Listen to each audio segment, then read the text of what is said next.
The mystery of room 1046. In the cold winter of January 1935, a young man walked into the grand lobby of the President Hotel in Kansas City, Missouri. He was clean-cut, wearing a dark overcoat, and carried no luggage except a comb and a toothbrush. Approaching the reception desk, he introduced himself as Roland T. Owen. His voice was calm but curt as he requested a room, specifically one on the interior of the building, away from the windows overlooking the street. He was assigned room 1046. A bellboy escorted him to the small, sparsely decorated room. It was dimly lit with a single bed, a small desk, and an attached bathroom. As they entered, the bellboy noted Owen's peculiar behavior. He seemed nervous, his eyes darting around the room as if searching for something, or someone. Owen said little, tipped even less, and shut the door behind him without another word. At the time, no one knew it, but this would be the beginning of one of the most chilling mysteries in hotel history. The following morning, January 3rd, the hotel maid, Mary Soptic, knocked on the door of room 1046 to clean. Owen was inside, sitting in the dark, with only a small lamp casting a dim glow across the room. He allowed her in, but made an unusual request: leave the door unlocked when she was done. "Owen, I'm expecting a friend shortly." Mary cleaned quickly and left. But throughout the day, she would return several times, and each encounter added to the sense of unease. On one visit, she overheard Owen speaking on the phone. His tone was tense, almost pleading. "Owen, no, don't worry, I'll be here." Later that day, she found a note on the bedside table. "Don, I'll be back in 15 minutes. Wait, that night, other hotel guests reported strange sounds coming from room 1046. Some heard loud voices, as if Owen was arguing with someone. Others described hearing muffled thuds, almost like a struggle. No one called for help.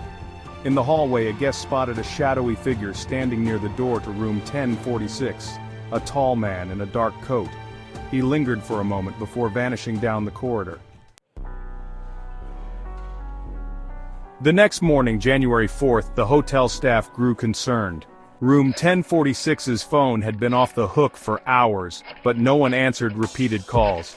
A bellboy went to check on the guest and knocked several times. No response. Using a master key, the bellboy unlocked the door and stepped inside. What he saw would haunt him forever. Owen was lying on the bed, his body battered and bloody. His wrists and ankles were tied with cords. His chest was punctured by multiple stab wounds, and his head had been beaten so severely that one side of his skull was fractured. Blood spattered the walls, the bed, even the floor. Despite his injuries, Owen was still alive. The bellboy immediately called for help. As the police arrived and began questioning him, Owen uttered a single chilling phrase: "Owen, nobody did this." He mumbled incoherently about falling and hitting his head in the bathtub, but his injuries were far too severe for such an explanation. Owen was rushed to the hospital, but he succumbed to his wounds later that day. The police were baffled by the crime scene. There was no evidence of forced entry, suggesting that Owen had let his attacker in willingly. Even stranger, there were no belongings in the room, not the comb or toothbrush he'd brought, not a single piece of clothing. The name Roland T. Owen turned out to be fake, and attempts to identify him led nowhere. Witnesses described a mysterious man and possibly a woman visiting the room, but their identities were never confirmed. As if the case wasn't strange enough, a few days later, an anonymous envelope was sent to the funeral home handling Owen's burial. Inside was cash to cover all expenses, along with a note requesting that he be buried with dignity. The sender's identity was never discovered. Months later, a woman came forward claiming Owen was her missing son, Artemis Ogletree, but the evidence was inconclusive. The mystery of room 1046 remained as cold as the winter night when Owen first checked in. Over the years, theories have run rampant. Some believe Owen was involved in organized crime and fell victim to a mob hit. The cryptic note and the shadowy visitors suggest he may have been lured to the hotel by someone he trusted, someone who ultimately betrayed him. Others speculate it was a lover's quarrel that turned deadly. The reports of a woman arguing in the room, combined with Owen's anxious behavior, hint at a personal conflict gone horribly wrong. And then there are those who think the explanation is more sinister. Could room 1046 be cursed? Paranormal enthusiasts point to the bizarre circumstances of Owen's death, the unexplained sounds, and the shadowy figures as evidence of supernatural involvement.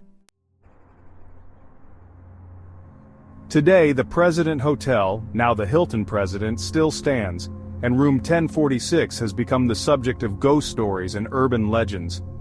Guests have reported hearing strange voices, footsteps, and cold drafts in the room. The case of Roland T. Owen remains unsolved, a chilling reminder of how some mysteries may never be fully uncovered.